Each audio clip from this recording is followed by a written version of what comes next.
Welcome to another exciting episode of Minutes with Ming Lockdown Sessions. Here with me is Carlie Stransky.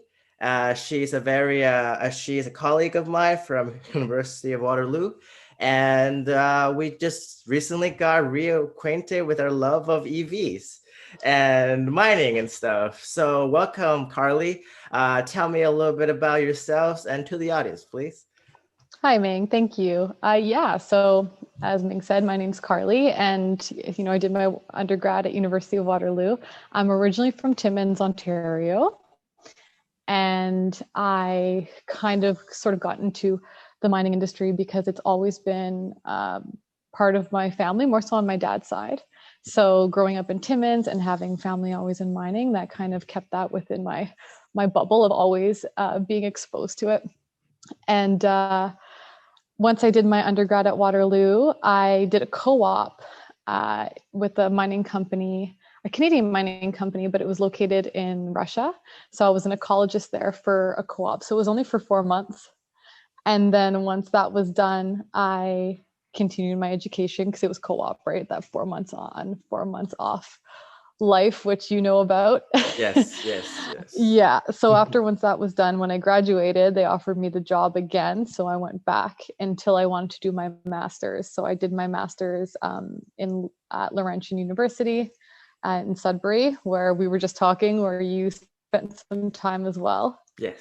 And my thesis was on metals and how they were affecting mammals in heavily mined area in Timmins.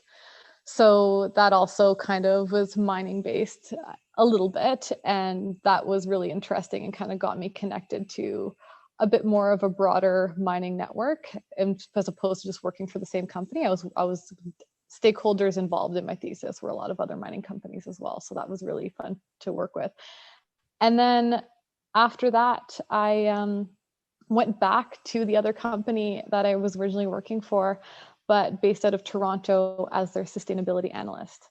So I also finished my master's part-time while being their sustainability analyst. And I don't recommend doing that. It was not easy. I bet. Yeah. So we lived in Toronto for some time, but with COVID and everything happening, we just recently relocated temporarily to Saskatchewan. So right now we're living in the prairies and really loving it. I seen your Tesla video on your road trip.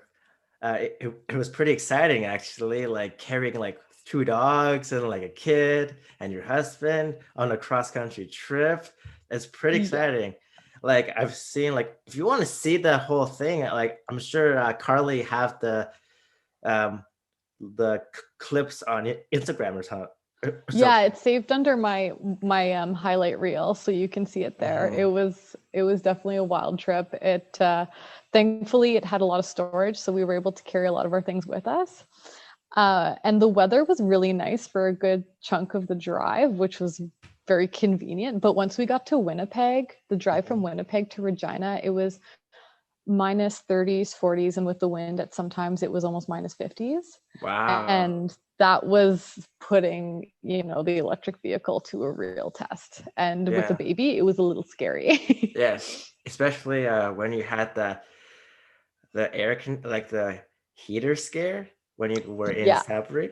Yeah, that actually happened in Blind River. The heat stopped working. And then, so we had to drive back to Sudbury, which was close, thankfully. And we have family in Sudbury. And Tesla, it's Tesla. So they were amazing. Customer service, they were on it. The heat broke down. That day, they had a tow truck come pick it up. They drove it to Toronto that day. And then it was the Vaughan Service Center. They had it fixed the next morning and brought to us the very next morning. Wow. So we literally got the car the next day and it was working and we haven't had an issue with it since. Wow. But because that happened, there was definitely a little bit of, I guess, mistrust. The whole time I was a bit nervous about the heat, breaking on us again. Yeah. But nice to know, though, that the service center was able to help us out so quickly. And there's a new service center here in Saskatoon.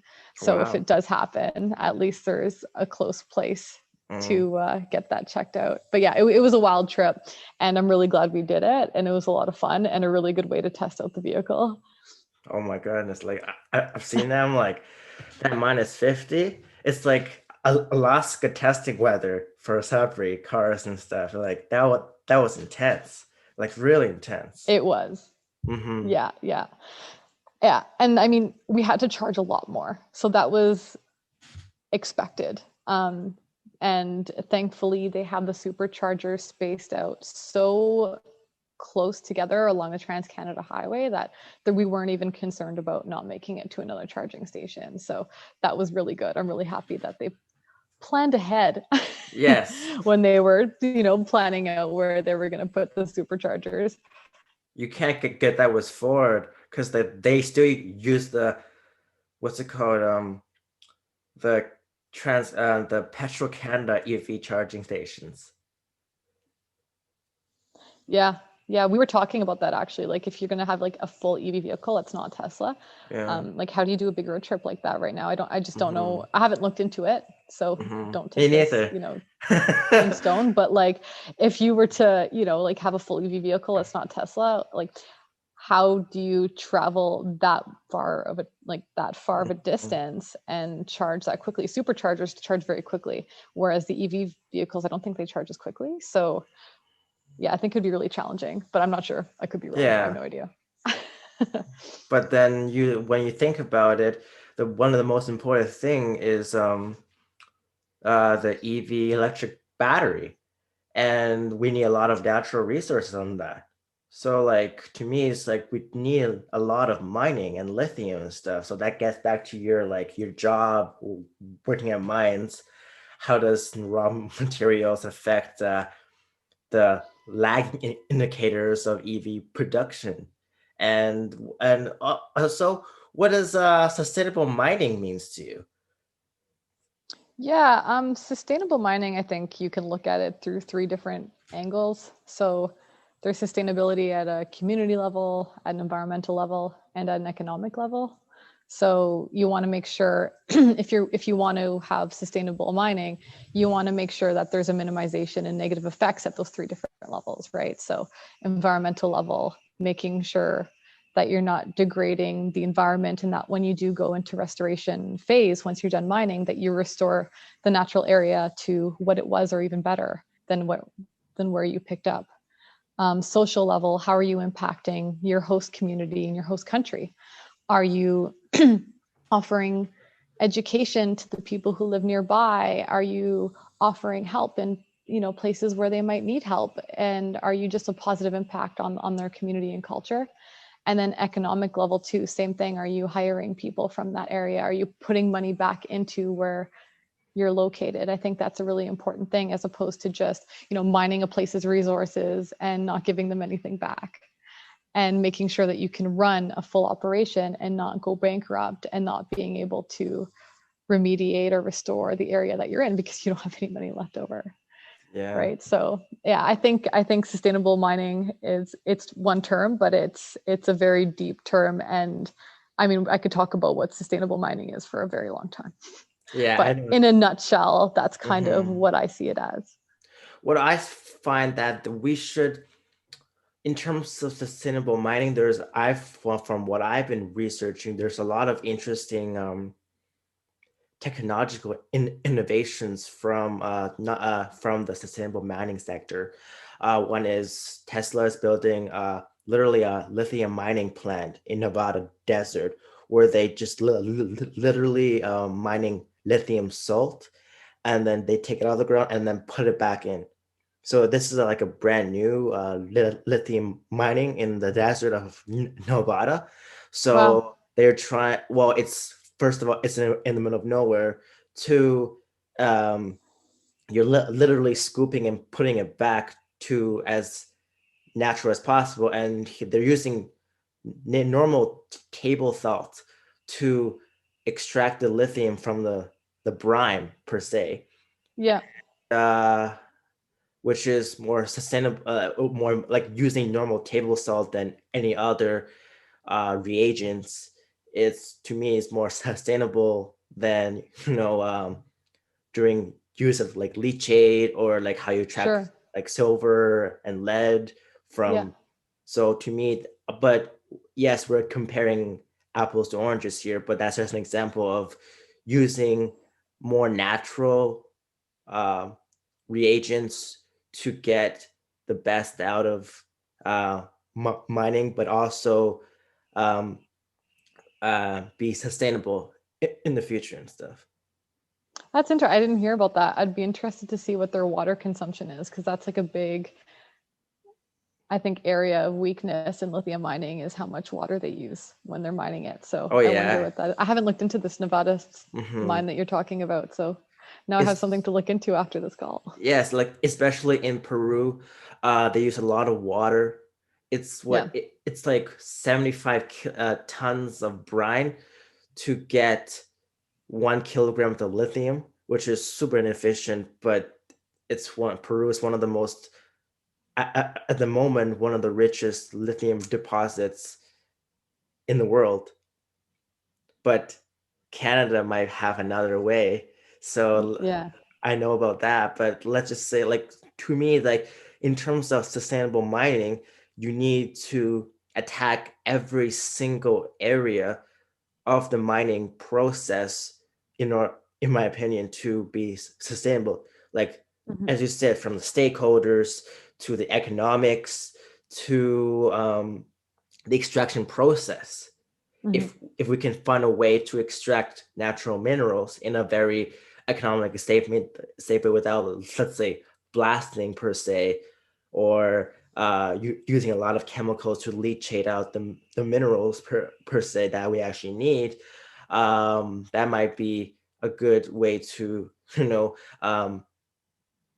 what should I say, to stop the environmental waste that's producing and have an Yeah. easier time in the later when the mine is out of use, so that the nature would claim the backland faster if we attack it in every single way. Yeah. And even like with mining happening right now, there's going to be a big boulder. We're seeing it, a big boom for extracting those minerals that we need for batteries and for these electric vehicles. But I think perhaps, and I hope that once we have, we've hopefully replaced most gas powered vehicles with electric vehicles, if that does happen, then Mhm. we can start reusing those batteries and replacing those EVs that end up dying with recycled batteries, right? So like, I think if I read somewhere if 90% of cobalt from electric vehicles and energy storage batteries were recycled, then that cumulative demand for cobalt would be reduced by half by 2050. So, with a gas powered vehicle, for example, it's not cyclical, right? You extract those fossil fuels and you use that gas, you burn it, release into the atmosphere, that's it. But if Mhm. you're using these minerals, that sure, extracting them from the environment can be challenging to do that in an environmentally sound way, but you can then start a more cyclical economy of reusing those minerals later, and just without having to keep extracting from the earth, we can start reusing what Mhm. we've already taken out. Here's a interesting segue. I read that there was a company that does deep ocean mining, or starting to, and they're doing a lot of promotional videos about it. Yeah. So, in like the depths of more than 10,000 feet, there's very rich, like nickel, zinc, high grade minerals and stuff, and they're trying to use a way to using talk with top oceanographers to find the best mineral deposit and removing them using robots in a very environmentally sound way. So in a sense, you're recycling, and you're eventually the stuff that they don't use, they put it back into the ocean. So in a way that there's recycling the natural the minerals and stuff. Hmm. And I think that's gonna, but I feel like it's gonna be very expensive, but it's gonna Yeah. be also it's very, but it's gonna be a big step better than just blasting. And from what they say, that the extractions is actually less harmful to the environment than just normal open pit mining Okay. over time. Yeah. And on top of the battery recycling, I heard that Tesla is doing battery recycling on their cars soon. I'm not sure it's at the Nevada factory or somewhere else, or Berlin, but they're starting to take in old Teslas that were from like 2012, 2015, like the old Model S's, the old Model X's and stuff, and then Yeah. they're starting to reuse the lithium ion battery for, like, not high performance wise, but like, the Model 3s, the Ys per se. Yeah. That's amazing. Yeah, That's really soon. great to know. Hmm. They've already started that technology, so Yeah. that's Hmm. uplifting to hear. And if you look at their battery day, they literally attacked every single aspect of the battery manufacturing process. That includes mining their own lithium, getting Yep. nickel from not from like from North America, rather than overseas. Yep. Um, they're doing a whole battery uh, vertical integration thing so that they can streamline the battery production faster and less acid and less. So it's basically a better product overall. And they are promising 50% reduction of energy in terms of like waste, solar power, like increase in solar power and Mm. less in chemicals. They took out like one major key ingredient, the chemical building process in batteries, out of the whole Yep. process, but they kept it the same quality and way better.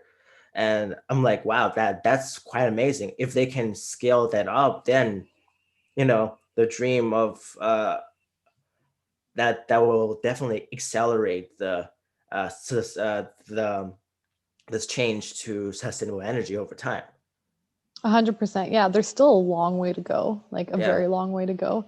But I think, supporting them and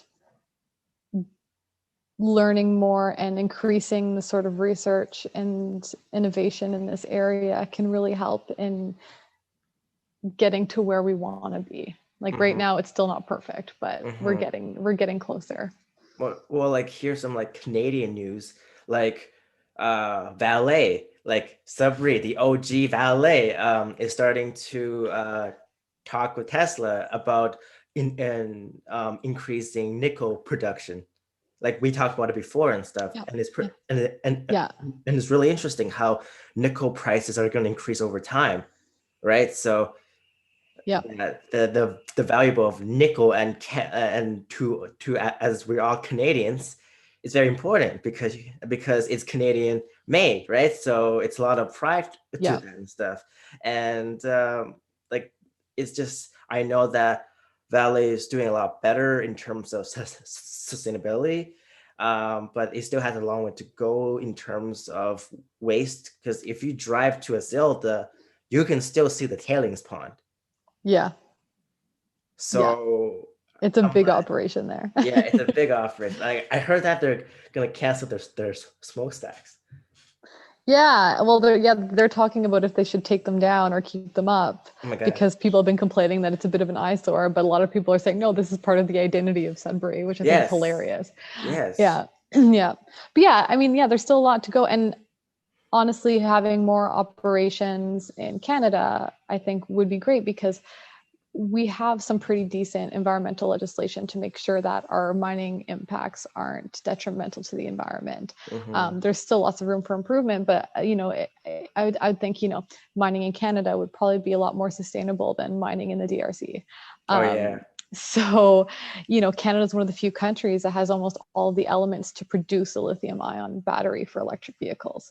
So if we can tap into the resources here, as opposed to somewhere Mm. else where we can't quite control the workforce or, the impact on the environment or the social implications of the area, I think that would be Hmm. really, really beneficial. Hmm. On top of that, like as we talked about before, I read this Minister of Finance of Ontario just said, like in like January or December, that Ford, Chrysler, and these big companies, that the legacy auto are investing $5 billion into EV production in Canada, actually, and it's in Oakville, Yeah. which is in Ontario. Ontario pride, but yeah, Ontario. Yeah. Yes, right. That's huge. That's Yeah, huge. it's That's really huge. cool. That Yeah. means it shows that they're actually serious. Like $5 billion is not a small number by any stretch. No, And you can that, do a lot with that. yeah, and $5 billion, and then they just discover lithium in Red Lake, cobalt. Like because cobalt in Cobalt City in Ontario is what should I say, a byproduct of leachating silver. Okay. So if they can take advantage of restarting Cobalt City, we don't have to go to the DPRC to get the cobalt. It's more Yeah. sustainable here, less distance to travel, less on fuel. Like you're literally probably saving a tenth of the cost in terms of the import fees alone, just from Ontario to Ontario on Yeah. Yeah. train. Yeah. Train, That's really train. It's no trend. amazing. Yeah. So just That's in really that, cool. so if we can do that, then I feel like Canada, let's say if the oil industry does go down in some way or form, I feel like lithium mining and other battery um, resources in Canada can be the next boom instead of oil, because at Yeah. least you're actually contributing to sustainable energy better than just mine, get oil, burn it, then that's that, right? Yeah. No, definitely. I know there was also the federal government launched, I don't know if it was last summer or the summer before, it was like a $4.5 million Impact Canada challenge. And the goal was to accelerate made in Canada battery innovation. Mm-hmm. So I don't know if that's part of what you were talking about or if that's like a completely separate thing. So, but they are Maybe it's part of acknowledging. it. Yeah. Yeah, maybe. Yeah. Mm-hmm. So that's cool. I think that's really great that they're starting to acknowledge that and they're starting to make that movement. Like I said, there's still like a long way to go, but you have to start somewhere. Mm-hmm. I feel like in terms of speed, Tesla's the fastest. Like in terms of like literally, let's get things done. In terms of what all the, yes, we have the Nissan Leaf or the Chevy Bolt that came Yep. before, like Yep. Volt. But I feel like in terms of the speed of going in terms of EVs are going and sustainable energy going, I think Tesla is one of the leading, the companies in the industry. And right now, only now that they're starting, like other companies like Ford, Volkswagen, Audi, like all the lights Yeah. are start putting out one and stuff to get the Yeah. market, because they showed that EVs can be appeasing and not boring, right? Yeah, yeah. And attainable too, right? Like Attainable, yeah. everyone thinks they're like so pricey Hmm. and that's kind of what's holding a lot of people back and they think Hmm. that their range isn't good. A lot of people thought we were not going to make it to Saskatchewan. Like I'm pretty sure half my family thought we were going to be like stranded on the side of the highway, with like our shivering dogs, like holding them for warmth because like Hmm. everything broke down because we ran out of battery power or something. So a lot of people don't think it's attainable. People don't think it's realistic for their lifestyle.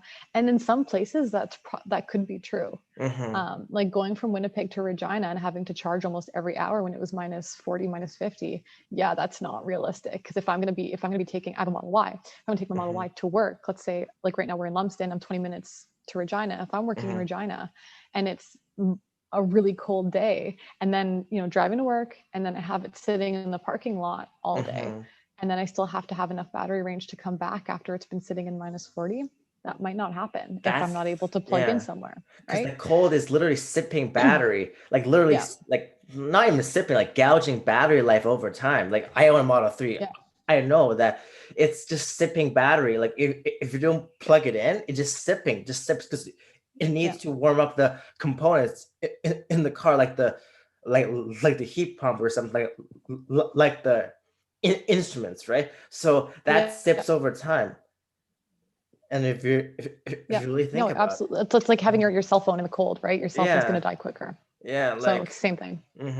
for sure, 100% sure. And I'm building on top of your point, like not everyone knows about EVs or just afraid. I think is we talked about it before. Is not just um, the people's perception, I think, is lack of aggressive advertising from Tesla, and they don't do a lot of advertising per se as a Yeah, brand. I think they're just Um, relying on word of mouth, it seems. yeah, like influencers on YouTube or something, Yeah. doing talks when they do whenever there's a car that's going to be released soon and stuff, and then like that kind of stuff, like that gets basically is free media, because especially the Cybertruck. Oh my god, like that that aesthetic is the most polarizing I've ever seen Yeah, on but that was the internet. advertising on its own, right? Because it gets Yeah, people talking. yeah, Like, that's a like weird looking truck. And yeah, it's electric. Let's talk about it. and like to me that like stuff like that's just, and also other automotive company posting stuff, throwing shade at Tesla, whether it's intentional or unintentional. But I've seen definitely a lot of automotive company putting out misinformation. Oh my god, Toyota, worst one. Toyota is the Really? worst. They had a talk with the Toyota's like the CEO, and they're like, "Oh, electric batteries are not ready yet. Oh, the hybrid is the future, and um,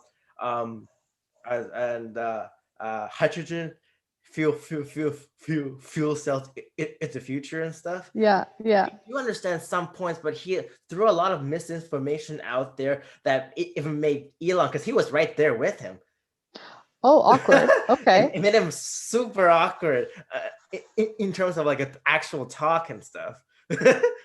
That's funny. Yeah, that would be, and yeah, that would be really fun to watch. You're gonna have to send me the link to that after, because I Oh really want to yeah, see that. I'm But yeah, like, that's exactly it. Like, mhm, and if you throw shade at something and you sprinkle it with a little bit of truth mhm, around that, people will believe it. mhm, Right. So yeah, if you're not careful, you're not looking into things. I mean, when we were looking at getting an electric vehicle, again, like you said, there's like no advertisement from Tesla. It's all word of mouth. So we had to do a lot of research to make sure that it would fit for our family. mhm, And there was a lot online that we were able to find, and those YouTube videos were very important. And there's a lot of Facebook groups. I don't know if you're in mhm. any of them, but there's tons of Facebook groups of Yeah. like Tesla Canada, Tesla Mhm, Ontario, Tesla whatever, or EV associations in each province almost. And I'm sure it's the same thing in the States. mhm, And they're always sharing information out there, and they're super helpful. There's a really good community out there, and they're sharing tips mhm, on, charging stations and what works and what doesn't. mhm, So yeah, it's not like buying a a Toyota Echo or something where like mhm. you know enough about it already because all your friends have it, and you see commercials or ads in magazines. Like, you really got to look into what you're looking what you want. And Mhm. we grilled the sales guy at Oh my Tesla god. when we Same, went there to same, check out our same. car. Wait, Yeah. who is your like which dealership did you go to? The one in the mall, Yorkdale Mall, I think it is. Oh, okay, okay, okay. Yeah, we I had went to Vaughn. Mm-hmm. Mark Voegli, I think his name is, and he was so Mm-hmm. helpful. Like, shout Mm-hmm. out to him. He was amazing. He was really great. And he's still like, if I have an issue, I'll just text him and he helps me out. Oh yeah. Um, Customer service has been really great. Mm-hmm. I had like two people helping me. Like one Oh guy yeah. that we talked to like in person, and then another guy we talked to online. Nice. Yeah, and to me it was a very, I never bought a car online. It was always like, like, yes, of course Tesla had like this, test drive thing, but it was extremely different than I from everything else. Like everything is just ordered online, and Yeah. then everything is approved online. So it's, to me, it's especially helpful during the pandemic, Yeah. because Very much so. when I got it, it was almost on contactless delivery. Yeah. Yeah. So they never like they drove the car to me. Everyone wore gloves and masks and stuff. The only thing we actually touched was the signing forms and stuff. Yeah. Yeah. And Us too. and it was very fast. Once they see, okay, I signed everything and stuff, and then the car is ours. Like obviously Yeah. we had to get licensing before, right? Yeah. It's terrifyingly easy to buy a Tesla car. Yeah. It Like, was. it's scary. I You know know. people who've already put like a down payment on for the Cybertruck, Mhm. And yeah, they're like, yeah, I think we did it. Like it took 5 seconds. I don't know if we did it properly. And I'm like, oh, what'd you do? And they're like, yeah, we literally just like went on their website and like put this like super small deposit. Mm. I'm like, yeah, that was it. Like that's all you need to do. Like you're done. Now you just wait till it's ready. Yeah, So it's very easy. simple. And Yeah. to me, it's just like that online thing is gonna move to the future, like just keep on going through the future and stuff. Like everyone else gonna adopt. Like I feel Yeah. like Tesla is gonna be the next Apple in terms of automotive industry and stuff. What Apple did with their um like um uh like their first iPhones and stuff, how they Yeah. revolutionized the phone industry. I feel like Tesla's gonna do that, but that's gonna take a long time. Apple seems to be like they're trying to catch up though. They're starting to look into releasing some EV cars. I think it was EV that they're starting Yeah, to model Hyun- out. with Hyundai or Kia, they were gonna do a Yeah. collaboration stuff. Yeah. So I'm watching that. I really want to see how that works out.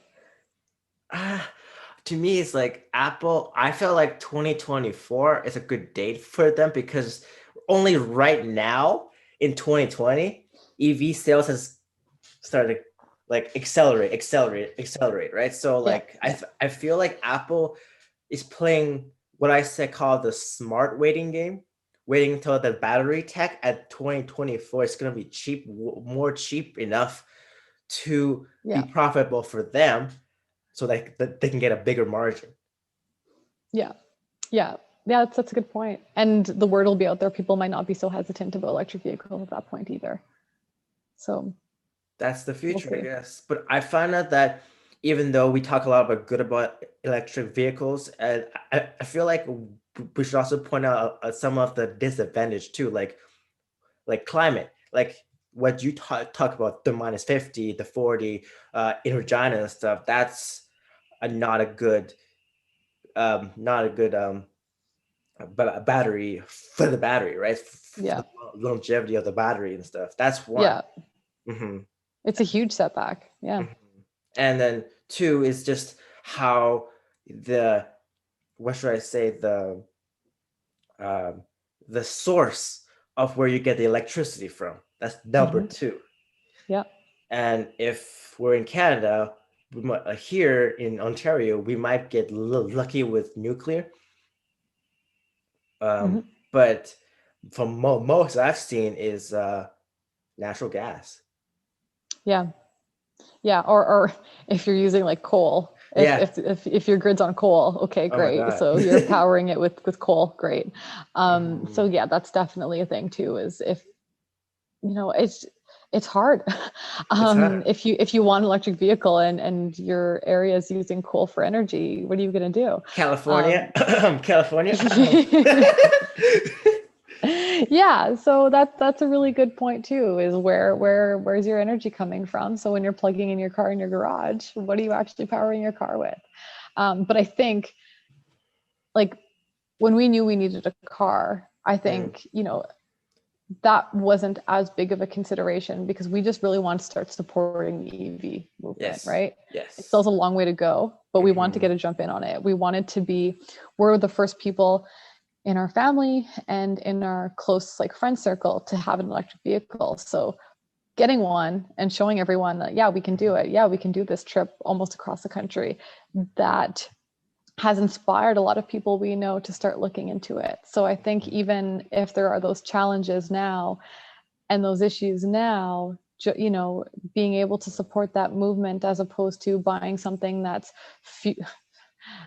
it's a funny word to use, but fueling the fossil fuel industry, Hmm. then I think that's a little bit better and a bit more of a wiser consumer choice. Hmm. So that's kind of why we Hmm. kind of went in that direction, is we really hope to be those, to kind of be a little bit of the guinea pigs for our family and friends as Hmm. well. Yes, yes, yes. Like people thought that a lot of my friends and my colleagues always thought that like not from environmental development, but like from my work, that they seemed like EVs were slow and like low range and That is the stuff. furthest from the truth. I know, but like when I actually went to see them once, like after work per se, and then they drove in my Tesla and stuff, and then I just slammed the accelerator and stuff. I can't say I Yeah. cannot say gas pedal because it doesn't run on gas. I know. What do you say, But- right? I was having this conversation with my sister-in-law. I'm like, electric pedal? I call it the accelerator then. There you go. That works. Yeah. Yeah, but they were like, "Oh my goodness, oh my goodness!" Like, okay, Devin, okay, Devin, plug Devin. We went to a hike, and then if you seen on Instagram, but last week I think. Yeah. Well, and I literally ripped the Tesla down this road, like a straight road, and he almost lost. He was like, "Oh no!" and and then he's like, "No, I That's want. amazing. No, I want now." Yeah. Yeah. And this Yeah. to me is I'm coming from a Subaru Forester. I came. That's a great car though, too. Yes, I loved it so much. But that's me coming from a Subaru Forester. Yeah. I drove Subarus for like, I don't know how long, like almost 10 years. And I loved it. Winter is amazing. Like the all-wheel drive is amazing. Like I wish I could afford a Model Y because it's not much of a bigger jump. Yeah. But I still love my Model 3. Like everyone, it's a great car. I should have recorded his reactions, but when I put on how I you should have. Yeah, but he loved Same thing. We put my dad in the car and did the same thing, and we literally cracked his back. Oh my god. He's got not the greatest back, and it literally cracked, and he was joking around like, "Oh, well, there's my chiropractor visit," because it was just such like a force just throwing him back into the seat. It was really funny. They're powerful cars, and for electric vehicle, you don't think that, and they're so fast, but they're so quiet. Yes. They don't make so much noise. So that's kind of cool too. We have a baby, and a lot of, if the baby cries, and they won't stop, or you're trying to get them to sleep, put them in the car. And it was so quiet. I was worried, like, will it make a difference? Like it's just silence, and it's such a smooth ride. Like, will it actually lull the baby to sleep? I'm not sure. There's called Joe mode in the car. It turns down the chimes. If you go to your car settings, it's chill mode. Joe mode, like Joe, like this guy named Joe actually wrote to Elon about the chimes of like the sound and stuff. Yeah. It's too loud. If you turn that on, I think it's in one of your settings, but it will turn the chimes down so that your baby can sleep. That's amazing. I will check into that. Yeah, it's literally called Joe mode, like Joe and then mode, and then that's good. Yeah. Like I'm like, that's wow. cool. I'm gonna look into that. Yeah, and fart. They think of everything. Yeah, fart mode. So unnecessary. But it's hilarious. And then I was thinking because they already have external speakers to like do like the ice cream truck songs. Yeah. And imagine what if they do a mod on every time you turn on the accelerator, it mimics the sound of a gas car. That would be ridiculous. Why would you want it to sound like a gas car? For the people that want to smoothen their transition to EVs. Oh yeah, ease into it. There you go. Yeah. Like a fun point, the Ford Mach-E 1400. If you heard the Ford Mustang Mach-E, right? The electric car, they had a custom version where they put like military grade acoustics in the car, so every time you put on it sounds like it will mimic what an electric rev sounds like. It's on their literally, and they did a promotional video of that with like the older Mustangs and the Ford race cars and stuff. And I'm like, that's okay. If you want to get the muscle car people to get on board, you need that feature. Yeah, because then exactly, it's like a flex. Like, look how loud and cool my car sounds. So yeah, I guess so. But like, I know it's unnecessary. Yeah, but like, I'm really interested in see how the future of EV will actually go. I feel like we're just started. The boat hasn't even been built yet. Literally, the boat hasn't even been sailed yet. Like, like, Yeah. I heard there was like some mines that were looking into totally making their entire fleet electric, which wow. is crazy. And Joe Biden, I think, announced that all of their like government cars or their whole fleet's going to go Hmm. electric, which is huge, The issue which with means that like is buses and vans and yeah. they need to upgrade their power infrastructure to Yeah. accommodate these charges, because if they don't Yeah. do that, the oil company will be like, see, and then when there's blackouts, that, like, you know how in Nevada you've seen what happened in Yeah. Texas, Texas. Yeah. where they're like, oh, see, the wind turbines. It's not the wind turbines, for God. It's No. the power grid. Yeah, it had nothing to do with renewable energy Yeah, being at fault or anything like that. Yeah, that was just like a whole frustrating other thing. Like you could do a whole yeah, podcast on that, I think. yeah. Oh my God, I could do a whole podcast on, like, how frustrating on that is. Yeah, and we weren't Yeah, even living in Texas. Could you yeah. imagine if Yo, you were living there? and then when we look at them, like, okay, and then us Canadians looking at them, like, okay, okay, just like, Yeah, okay, that's us literally every day, but you know, we figured out to live through that. But yeah, no, yeah, their infrastructure wasn't designed to handle that sort of thing, and these people no, aren't used to doing that kind of living in that kind of environment. And yeah, that's like a whole other thing. that's But a whole that other was a podcast. very intense situation, and a lot of people were.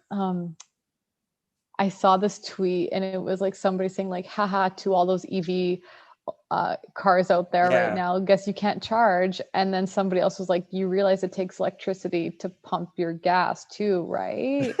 Yeah, yeah, yeah. So And especially when they have Tesla shingles and Tesla solar, the shingles are actually um, hydrophobic. So you see pictures of snow just fall off the Tesla shingles and stuff, and then Tesla power will actually save them from uh, from hyperthermia, because the shingles power their wall, like the charge go yeah, into their battery, and they actually yeah, power their walls and stuff. To yeah, me, that's a life-saving feature.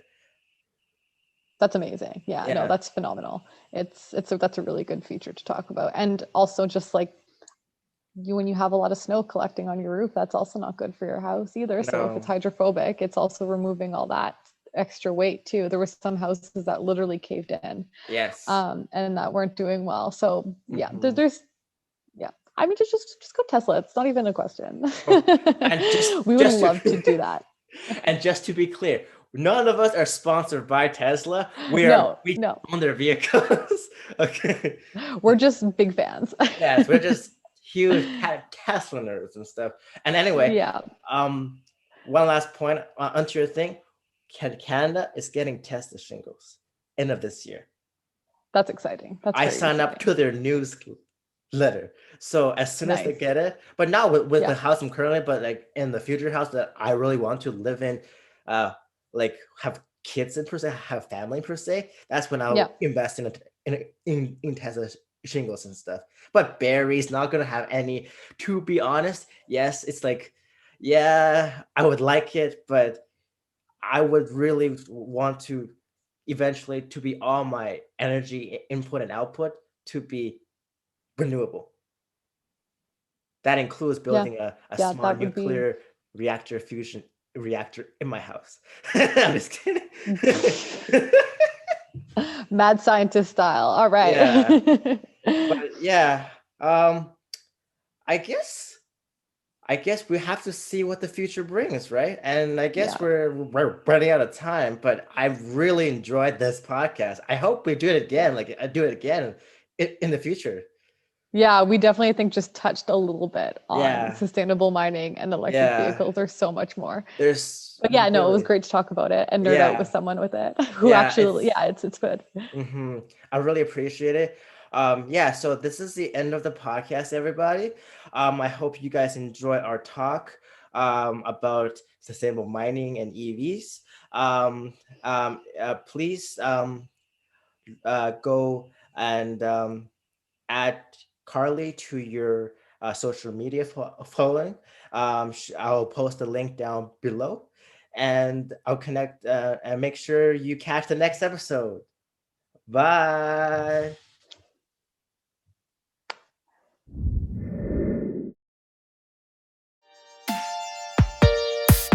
you.